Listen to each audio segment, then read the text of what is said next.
So welcome to another episode of Don't Shoot the Messenger. So Carl Richards is one of the most influential voices in behavioural finance and financial planning today.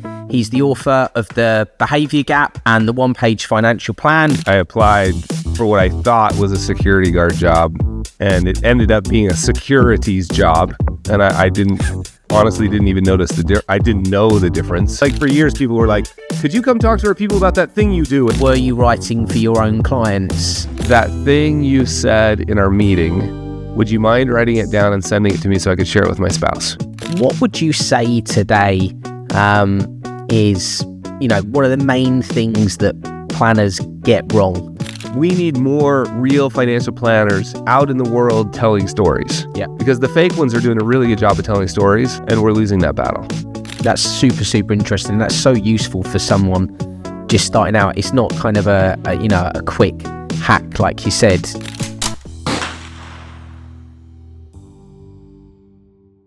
So welcome to another episode of Don't Shoot the Messenger, and today I've got a very special guest with me, Carl. So Carl Richards is one of the most influential voices in behavioural finance and financial planning today. He's the author of The Behaviour Gap and the One-Page Financial Plan, which I've really enjoyed, both international bestsellers and translated into multiple languages as I understand. And for over a decade, he wrote the famous Sketch Guy column for the New York Times, simplifying complex money decisions with a Sharpie and a napkin, which we see some of the lovely illustrations in the book as well. And he's also the creator of Behaviour Gap Radio, a podcast with over 1 million downloads and more than 1,000 episodes focused on money, behaviour and meaning. And beyond the book, sketches and podcasts, Carl has deep roots as a CFP. He built and sold an investment business, as I understand, in his career, and continues to shape the profession through education, community, and his advisor-focused work. So, welcome, Carl. I'm really great to have you on the podcast. Yeah, thanks, Chris. I'm looking forward to this conversation. Yeah, me too. So, if it's okay, Carl, I'd really like to start with how you started or wanted to become a financial planner. And I've got kind of a bit of a peculiar question. Is it true that you actually applied for a job as a security guard at Fidelity, or are my sources wrong? This is true. I didn't know I was applying. I didn't know it had anything to do with Fidelity, but I applied for what I thought was a security guard job, and it ended up being a securities job. And I honestly didn't even notice I didn't know the difference. And that ended up being it. I ended up landing the job, which tells you a lot about the applicant pool. But that job ended up being at Fidelity at the time. Fidelity had two big national call centers, one in Boston and one in Salt Lake City, Utah. And I didn't even know. I mean, I had no idea. I'd never heard the word Fidelity. Like I didn't know any of this stuff. So that's how I got started. Was quite by accident. Completely by accident. And I spent probably the first 10 years thinking it was a mistake, sort of like, wow. Because I didn't really care about money. But I cared deeply about, I thought I was going to go into something like organizational behavior or, like maybe human performance consulting or something. Like that's kind of what I thought I would do when I was in school. And I thought this was just a detour. And then it slowly dawned on me that if we care about humans, right, and particularly if we care about meaning in the world, money is a fantastic door into that conversation. I actually have now come to conclude that it's the best door into that conversation because it's so ubiquitous, right? Like everybody needs it. So I got into the industry by accident. I stayed because of this connection to deep meaning and anything we care deeply about, unfortunately, is connected to our use of capital. And so that's why I've stayed. And how long were you giving advice for? And I'm assuming you don't have any individual clients anymore or anything else like that. Yeah. So let's think about, I mean, I'm terrible with these kind of numbers, especially as they get further and further away, but it was 95 when I applied for that job. I think it was let's just call it 97 when I left and got a job at a big brokerage firm. So I had my own clients at that point. Fidelity, I certainly didn't have my own clients. So let's just go 97 to 2012 is when I sold the business. Okay, wow. And then after that, you've just focused on your writing and on your production of content. Yeah, it's been right. And then a lot of I do a lot of training and consulting along like for years people were like, could you come talk to our people about that thing you do? And they would just wave their hands. And then we started putting labels on it called behavioral finance. And now I really think of it as like communication and connection training. Like how do I connect on a deep level? So I still am really close to the act and the craft of real advice. And we hold a whole series of workshops and retreats about that. So I'm still very close to that. That's fantastic. And what pushed you to write that first book, that, take that kind of leap? And I'm assuming, given the time frames, it wasn't when you was a financial planner. Yeah, it came out, the Behavior Gap came out the year, if I recall, I don't have it in front of me, but the Behavior Gap came out in 2012, I think. Okay. And that was the year that I sold my business, and those two were correlated. Meaning so let me answer your question. What pushed me? Just like the security guard job, and this is one thing I really want to emphasize, I think sometimes we're prone to have events that somebody might see as successful, get asked about them, and then create some beautiful narrative about it. And I really try to guard against that, because it was all just a series of there's a huge piece of bald-faced luck involved in all of this. Like, I can point to specific events where I'm like, if that hadn't happened, my career would be completely different. And I don't know what I did. I don't think, and this is after years of therapy, I don't think I had much to do other than playing in traffic, right? Like, I'm pretty good at saying yes and figuring things out later. And that's how the book happened. So, I'm trying to figure out why I'm not a security guard. I kind of get that sorted out. It's a math job. 1995, when Netscape went public, I was like, whoa, this doesn't feel like math. Like, I just remember the trading floor just being like, wow. Then 97, 98, 99 with the tech bubble, I was sort of like, geez, what's going on here? I got all these at this point, I was pretty well trained, had my SEMA designation, my CFP, was working at a big brokerage firm with all the best training in the world, honestly, like really great experience there.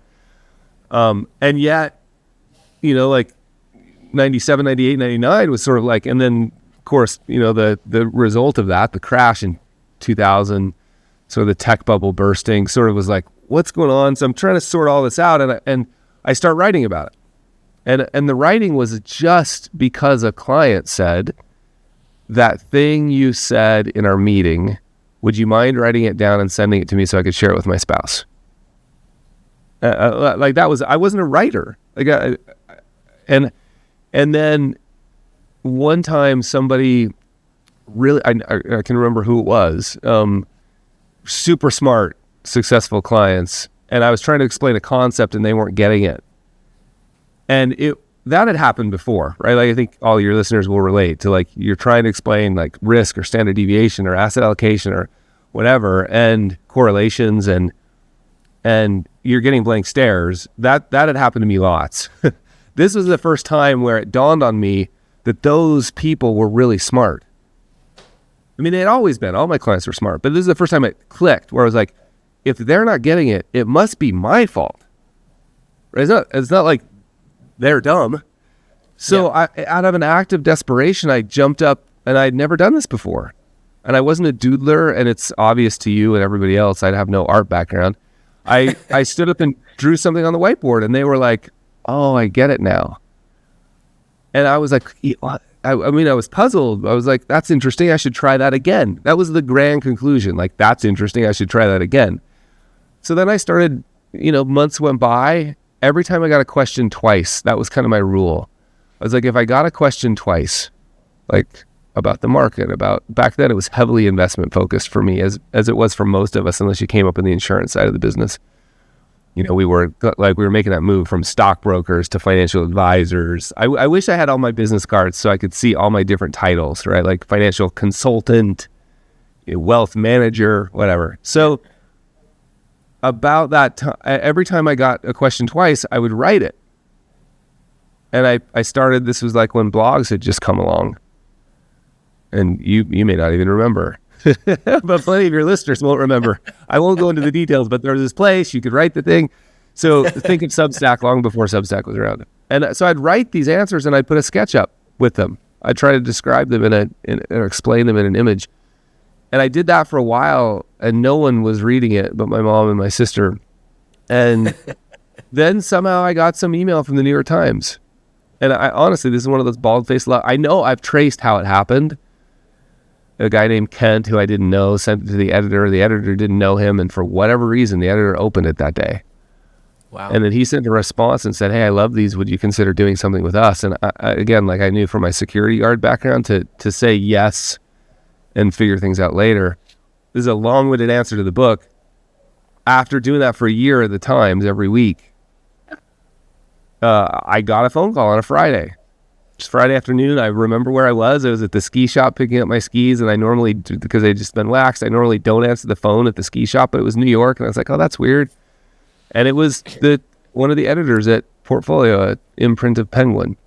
And her name was Courtney. And she was like, look, I've read all your stuff. She said something like, I've printed it out. I've organized it in chapters. Would you be willing to write a book for us? And I was like, look, I'm a kid from the hills in Utah. Like, yes. And I was like, I'm working with an agent already, but I can't write a proposal because I think proposals are stupid. Like 50 to 100 pages. Just to maybe write a book. I was like, it's already a book. So I was like, Courtney, I can't write a book. And she said, what if we made a preemptive offer? And I said, Courtney, I'm a kid from the hills in Utah. I don't even know what that means. Why don't you call my agent? And she's like, oh, I know your agent. When I told her my agent's name, she's like, hey, I know her. And I said, you guys talk. 3 days later, we had a book deal.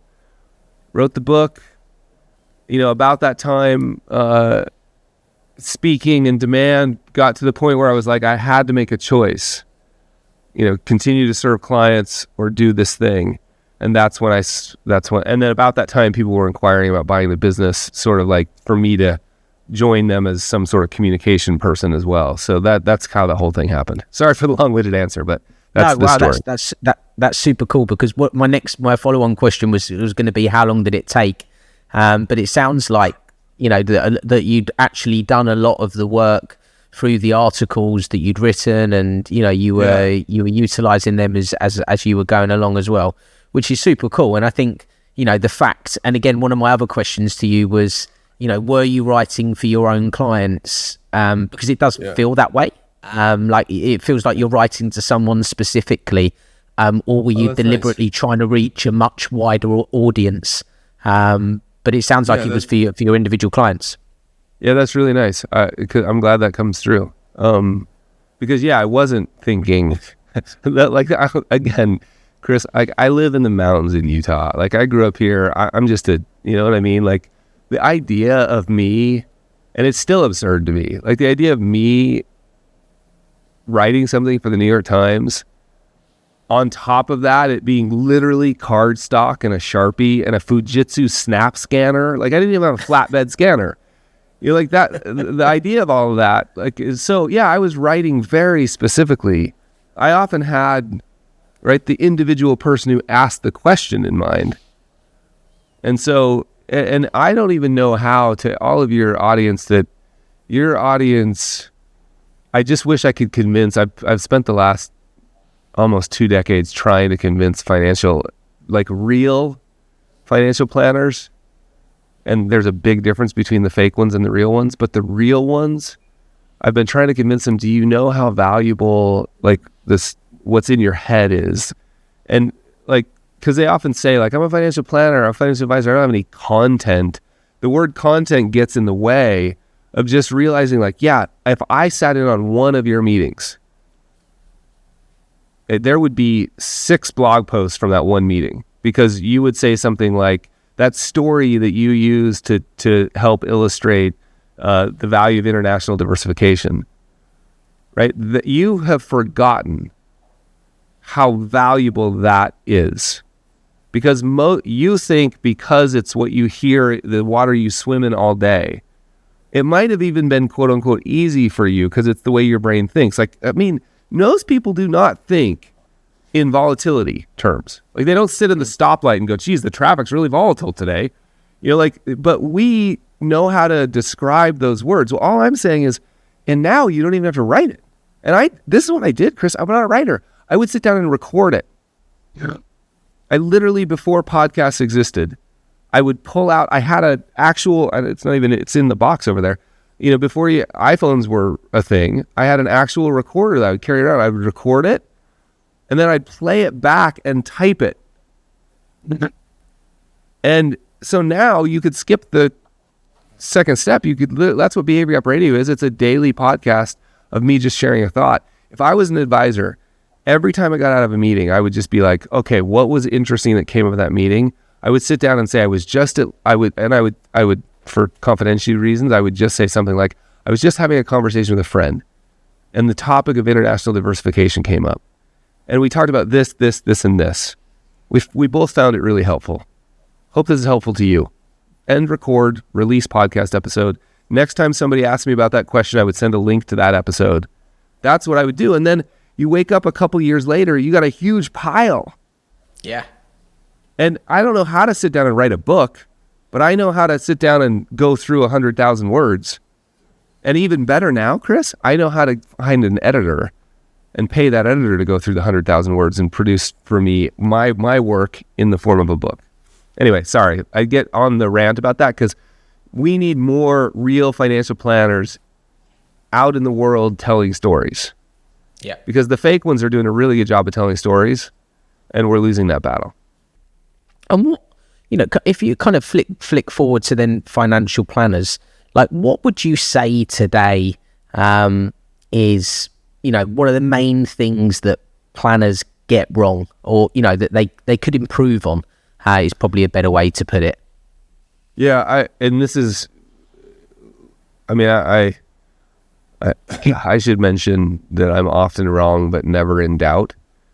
But I feel really strongly about this. They're just the really good financial planners that I know, and I know a lot of. I mean, from living in New Zealand and all the work in Southeast Asia, and then living in London, and you know, all the time I spent in Australia and all over the U.S. I've been to every major financial planning event in the world. I think I know more financial planners than maybe anybody if you think worldwide. So I know the really good ones.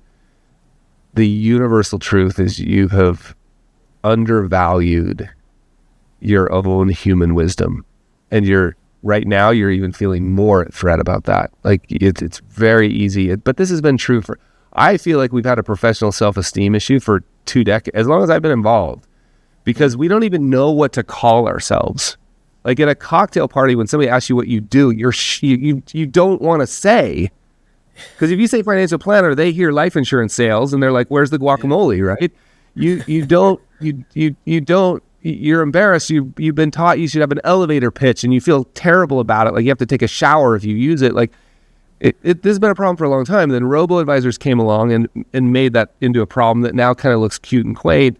And some of us are making the mistake and thinking AI is exactly like robo-advisors, and that's a huge, huge mistake. But all it's doing is pointing at the same thing the whole time. For 20 years, it's been pointing at, do you realize how valuable you are at the human connection level? The ability to help people get clear about their goals over time.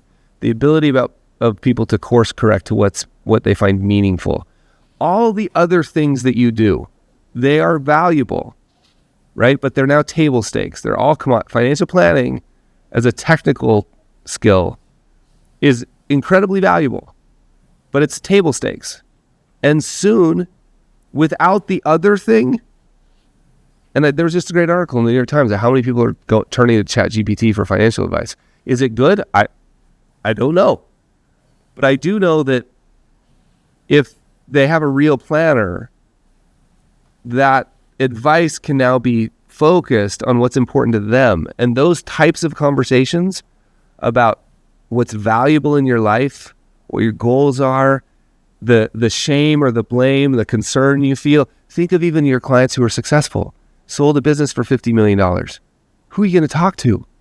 Like, is your mom going to feel bad for you because you got to go to that estate planning meeting? Like, your buddy's on a bike ride, like, oh my gosh, the taxes, really? Like, even if you're really successful, you have no place to go to have that conversation where somebody can finally say, brother, I hear you, man. Like, yeah, we might say first world problem, but it's your problem. The loneliness, so financial planners, the thing they get wrong, in my mind, is a beautiful thing, which is you've way undervalued your deep human connection. Now, we have a problem because nobody shows up at your door saying, I'd like to pay you for connection. Yeah. They show up at your door for one of those tactical, I always talk about them as an arrow in your arrow in their arms, right? Like if you have an arrow in your arm, I'll spare you the explanation for the analogy, other than I thought it was a good idea to give my son a bow and arrow when he was 12. If you have an arrow in your arm and you show up in the emergency room and the doctor says, tell me about the flexion in your ankle. How's your diet? You're like, bro, get the arrow out of my arm. And that's often clients show up for a presenting problem. Yeah. And you know the whole time your deep value is in why, the connection, why are we doing this in the first place? But you got to first treat the arrow in the arm. So I think we still show up that way in the world. Like, you got a financial question, man, I can help you. I'm better than anybody in the world at this. I've got the biggest calculators. And over time, I'm going to start paying attention to the words you say, the story you tell about your dad saying, don't be spoiled. You know, the thing you say where you're like, I'm so stressed right now. Like, and I'm going to give you an opportunity to open that up. And then I'm going to help you align our investment choices with what you're saying over here. And then one day you're going to wake up and go, oh my gosh, I don't pay Chris for the arrow in my arm. I pay Chris because I don't worry anymore. I pay Chris because for the first time in my life, I feel like my choices with my money are aligned with my deepest values. How did that happen? Right? Like, that's the journey. And obviously, one of the key things I think that you hit on there as well was, you know, the arrow in the arm. I love that analogy because, you know, obviously if someone's got a problem, then you should always try and help them with that problem first, because that's what's concerning them. And then, you know, the kind of wider piece comes in over time. How would, you know, what's your advice to people trying to find clients, people that are just trying to start out? Like, you know, what would you say is a good way for them to go about doing that? Yeah, I think it's really, I mean, I think about this a lot, and a lot of the consulting we do is on this, because there would be a temptation, because your greatest value is this deeper connection, there would be a temptation to think that that's how you should market. And there are some people who do that successfully, but I have actually not been able to find a firm that's been able to do it at scale. You know, I'm talking like one or two people, like kind of our life planning friends who are awesome, but hanging a shingle out as a life planner is a tough slog. And I think all of them would say that, because no one wakes up in the morning thinking they need a life planner. They don't even know what it is. So, like, just to put a fine point on this, I went back and looked. I don't even think people wake up with a financial planning problem, or at least thinking they have one. That's not the language they would use. I went back and looked at all the emails I'd received during that decade of writing for the New York Times, and the numbers in the thousands, obviously, from readers of the Times. Not one time did I get asked for a financial plan. Not one time. Yeah. I'm a CFP. What I got asked was, how much should I save for education? What should I do about this retirement? How do I approach life? Like tactical financial problems.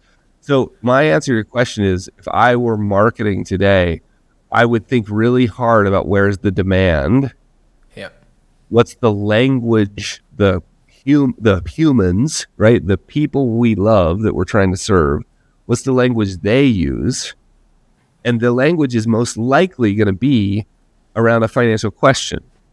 And it might even be the news. Like, what do I do because NVIDIA makes up 35% of the S&P? Like, I would actually lean into being empathetic about that language. And I would tell stories to get specific, I'd tell stories on LinkedIn, maybe Instagram. And even most importantly, I'd tell stories to anybody who's given me permission to communicate with them in the form of an email address. I would start sending regularly. If it were me, I'd commit to doing it every week. And I would find one story about the presenting problem client came in today super concerned about what do we call them now? The Mag 7? Super concerned about NVIDIA making up 35% of the index and 7 stocks making up 50% of the index. And I'd greet that in the writing, I would greet that story with that concern with empathy, not dismissing. Because that's what we normally do. Us smart financial planners, we're normally like, don't you understand? That doesn't even matter. No, greet it like, man, as we talked, I understand the concern. To be honest, when I think about it, I'm a little concerned about that too. And then I would make the transition. So I'm kind of showing them, not telling them you can trust me. I'm showing them. Then I'd make the transition and say, and we started talking a bit about what a good financial plan looks like. And of course, investment performance is a really important part of the plan. So again, a nod to that empathy. And then I would say, and we talked about international diversification and it, that seemed to help. Hopefully it's helpful to you. If you'd like more conversations like this, you can get my weekly email here. And that's what I would do over time because I don't know any other way. I think every other way is a hack that spins your wheels. You're constantly looking for ways to be more outrageous, more hand wavy. And this one compounds slowly over time. It's like depositing $500 a month in your investment account. Nothing exciting there. Nothing exciting there for a while. And I suppose if your, kind of your personality and the way that you are comes across in how you're delivering that content, be it written or audio or visual, whatever it may be, then you're going to attract clients that, are probably perfect for you because they're, subscribing to your, to the way you are and to your personality, which comes across in that too, which is also super important. I think that's an important part of essentially what you're doing. And again, we'll just use the email list as a metaphor. I happen to think like conversion rates on email are 10, 20, 30 times more than they're going to be any other place. So if you can nail a problem in public, like on LinkedIn or Instagram, in a short, you can nail like client, are you thinking about this? Here's one thought. So you give them value. And then you say, if you like this, you would love my weekly email. So everything you're doing on those platforms, because you're just renting those platforms, right? Like at any moment that could change. Everything you're doing on those platforms is pointing towards something you own, which is a direct relationship with a client via email. Then what the client can do is essentially window shop for as long as they need. Because what you're waiting for is two things have to happen. They need to have a financial problem they want solved. And they need to be aware of it, right? They need to have it and be aware of it. And they need to think of you as the person who can solve it. It's the intersection of those two that need to happen in order for any prospective client to become a client. And so the best way for that to happen is over time. I wake up one day, I'm like, man, I got to deal with that 401k I left at the old company. I've been reading Carl's stuff for 6 months now. And I remember saying something about this. I wonder if I should have a chat with him. Like that to me, and you're just trying to increase the frequency with which that happens by increasing your surface area. Yeah. And what kind of platforms would you suggest that advisors do this on? Is it solely LinkedIn? I mean, obviously in the US, Twitter is big. Where would you meet your clients? So just remember that all of those are insane. Like, look, my Twitter changed my life, but that version of Twitter does not exist anymore. It's called X. That's exactly right, and it's full of, whatever. So, and with the ability to create endless content, quote unquote, AI schlop that just gets automatically posted, I just think I would focus as close as I could on one-to-one connections. So the first thing I would do is go to that drawer in your desk. I know you all have it. It might be metaphorical now, but in that drawer, you're going to find a pile of business cards that you've exchanged. And again, this is now a metaphor from 20 years ago, but maybe it's in your email. And I would just make a list of everybody who would recognize your name. And I would send them an email saying, hey, you're getting this because we've exchanged contact information over time. And you can customize that based on the relationship. And this is worth your time. Do 10 of these a day. And then just say, hey, I often get asked financial questions. And I've started a little series where I answer them on, my email, YouTube maybe. or my podcast. And I would probably still stick with email as being the central place. Yeah. And then say, I don't want to be presumptuous, but based on our conversation last year or last week, I thought you might enjoy it, to see a sample here or to sign up here. I used to say, I thought you might enjoy it, so I've enrolled you. Don't do that. Like, I've enrolled you. If I was wrong about that, please opt out. That was 12 years ago. Like, now I would say, I thought you might enjoy this. To get it, just click here. Yeah. And then I would do 10 of those a day. I'd go through my LinkedIn stuff. Anybody I have contact information with, I would just give them some value and say, if you'd like more, I'll make this easy on you. It will arrive in your inbox. And then everything you do on these platforms, it's almost a waste of time. But the almost might be still worth it. Yeah. But treat it that way by putting something on the platform that's valuable. If all they do is read that, they're going to think highly of you. So it's not just like sign up. If all they do is read that, they're going to be like, hey, that Chris guy has something valuable to say.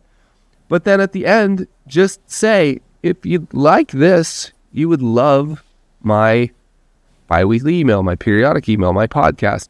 And I think the thing you're trying to build, the most valuable thing you could possibly build is still the permission asset of an email list. A group of people who've given you permission to communicate again.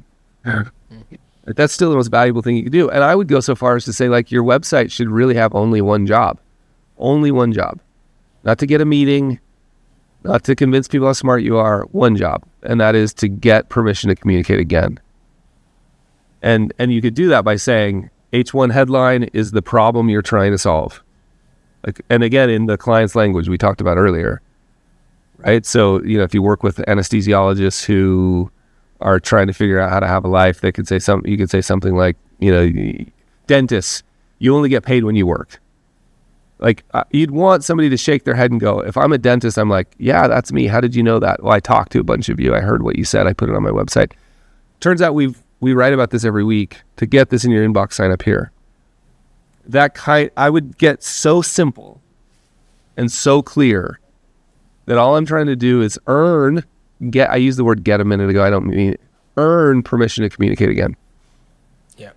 That's super, super interesting. That's so useful for someone just starting out. It's not kind of a quick hack. Like you said, you're building up, a real fan base over time. There's that famous article, isn't there? 100 true fans or whatever it is. And I think you've got a great business, which is a fantastic article. You've helped so many advisors, over your time.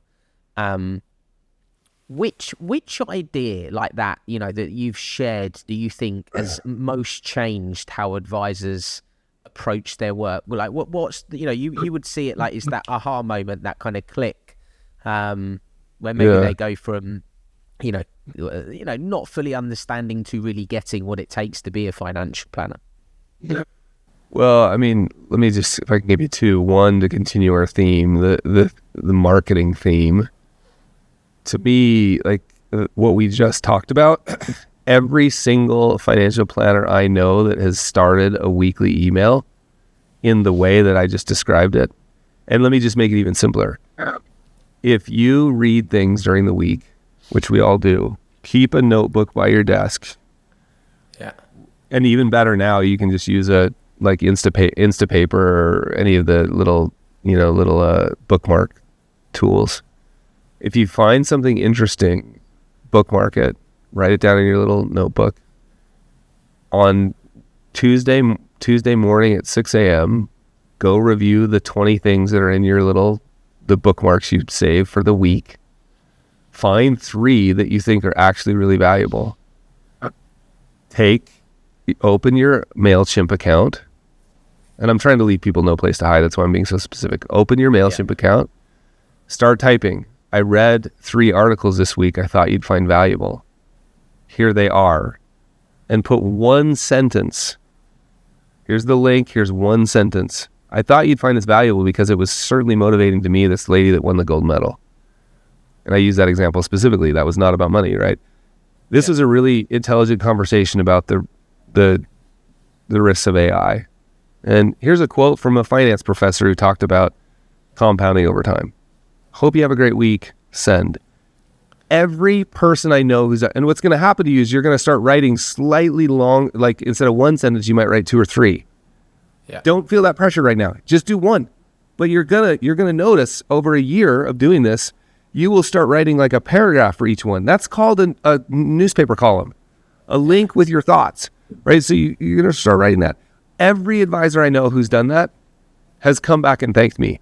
Almost no one has done it because it's too simple, but every single person who has, it may take a year or two before you start seeing things happen. Like now you've got 100 people in there and you can say, I'm going to hold a breakfast next week with my tax attorney friend because it's coming up on tax time. We only got 12 seats. We like to keep these small. If you'd like to come and bring somebody, I'll save a seat for you. Just hit reply. Now you've got an audience of people who you can use this. I just wrote a book.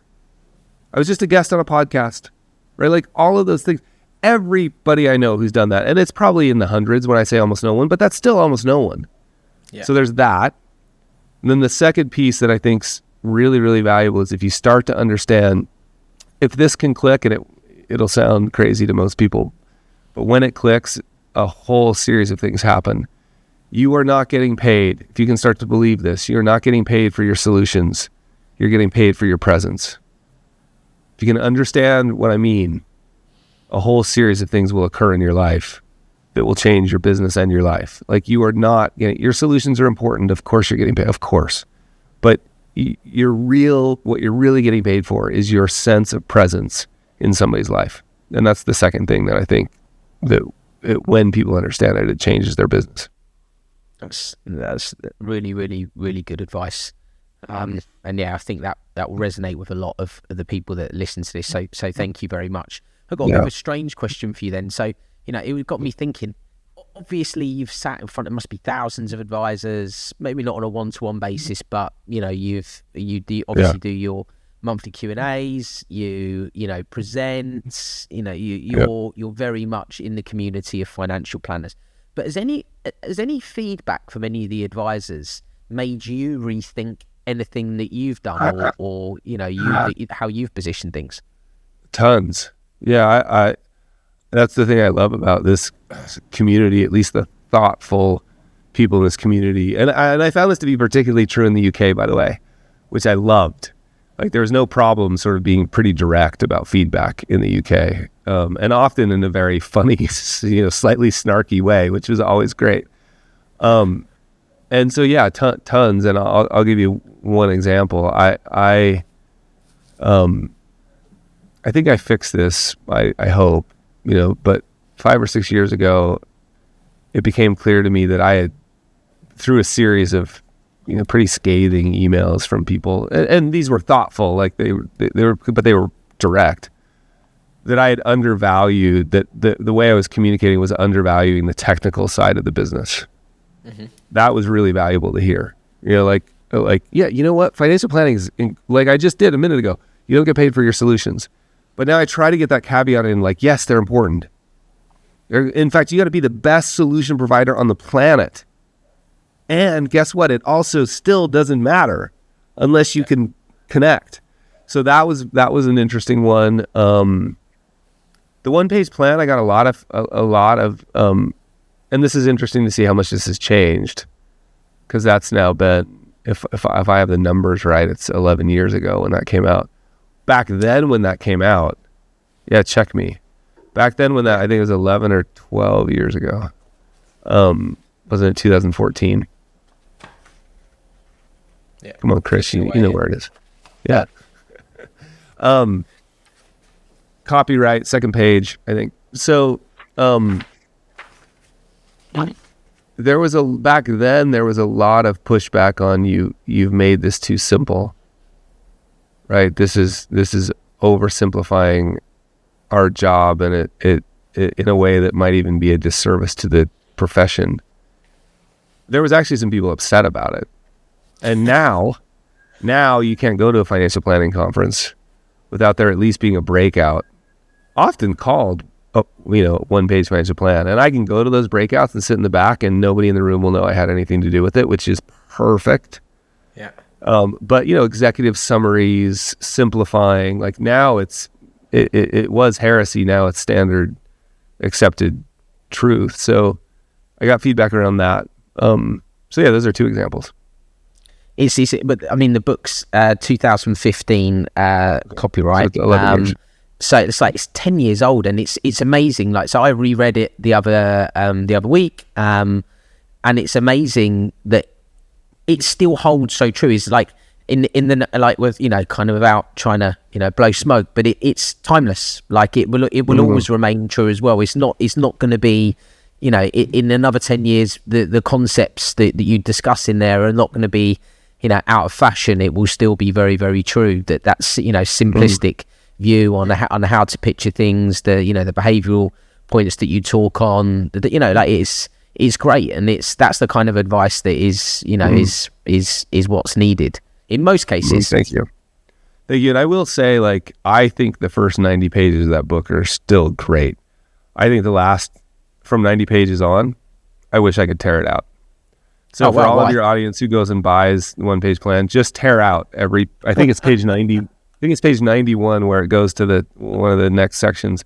When I start getting specific about, like, asset allocation and insurance, and there's some, I wish I could tighten those sections up and get a little less specific, because the first 90 pages are, in my mind, like some of my best work. So and I've actually talked to the publisher about, like, can we do a revised edition where we clean all that up? But people have been pretty generous about. There have been plenty of people who've been like, dude, this thing in, you know, page 200 or whatever this is. I was like, yeah, I got some of that wrong. So I think it's all fantastic for what it's worth. Yeah. Thank you. You talk a lot as well about meaningful relationships and how much they matter to you, and, you know, like that comes through a lot in your work, and, you know, and in the content that you produce. Like, what's that actually mean for you? Help me understand the question. What does meaningful relationships mean for me? Yeah. I'm pausing here, Chris, because I want to just decide how strong I want to be on this, because I don't think there's any. I was literally thinking about this morning up in the mountains. I'm just going to make an argument here, and for those of you listening, realize I'm often wrong, never in doubt. I'm just going to make a really strong argument for the sake of, like, I hope this will provoke you a bit, and then if it provokes you enough, and it'll cause some thinking that will be even better than what I'm about to say. I think the most valuable, in fact, I would dare say it's the only asset on your business balance sheet that matters, is a line item that you don't even know where it exists, but it's a line item called trust. And I would go so far as to say that trust could be called meaningful relationships. And if you doubt this, I have been saying this for a while, but if you doubt this, imagine you do something, and it's not hard for any of you to imagine because you've seen people in our industry do it. Imagine that you did something that was on the cover of your local or national newspaper that violated the trust of your clients. You would have nothing left. Like, everything else on that balance sheet is, other than if you own your building, you know what I mean? Like, everything else on the business balance sheet's gone. It's toasted. And so I think that we are going at light speed, and every day I read something new about how fast we're moving in this direction. I think we're going to have two classes of humans soon, and I think we're already close. Anybody who travels much, if you just pay attention in airports or restaurants, you'll know what I mean. One class of humans that are in a screen, like as close to WALL-E as possible, like almost feeding tubes. Yeah. You know, like just Doritos and a Coke and a screen. And then another class that's embodied and connected, can have deep conversations. And I'm terrified at how fast that's I used to think it was 3 to 5 years. Now, as I travel more for the new book, I'm like, we're almost there. Like, you can watch people in the airport, not even, I mean, where was I? the other day. I was in the mountains. Oh no, I was on the beach. We just came back from a trip in Costa Rica. I was on the beach and I was shocked at how many people walking the beach in Costa Rica at sunset were on their phone, staring at the phone. And again, I'm guilty of this too, so I'm trying to be careful here. But so what I'm saying is, I think it's a business necessity to get better, continue to be as awesome as you are technically rock star, and now to get like tactically, like Navy SEAL version. No, none of this soft. People used to say to me all the time, like, I think it's really important to do whatever it is you do, and they'd wave their hands. Like, I'm not talking about soft skills here. There's nothing soft about soft skill. Maybe they are. I'm talking about emotional intelligence. I think it's business essential to get really good at human connection.